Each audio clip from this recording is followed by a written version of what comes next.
woso mo lamalanga. So woso mo lamalanga. Ua whai ma whaakafa. Leu sui lea onga.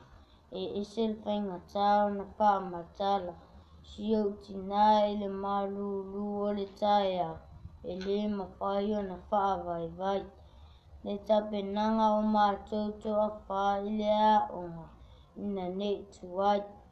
Le whainga luenga asio tama. Le vai vai.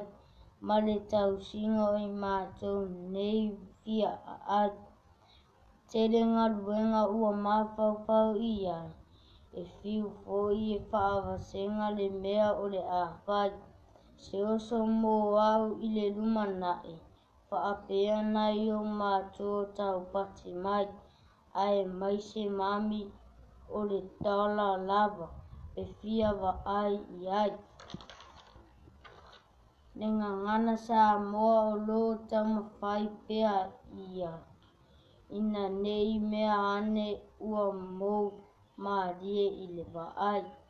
Whawhetai nei o mātua le tau lungo pea mai. I lau wā onga. Ia uma ona whai. Ia manuia le vai aso o le ngangana Samoa. Tara noa ai i le whānau. Ai aua le ao i ai. Lau is ma le before. So woso mo lau malanga. Ia manatua. Fi nau loa i ai. A o maua lau soifua.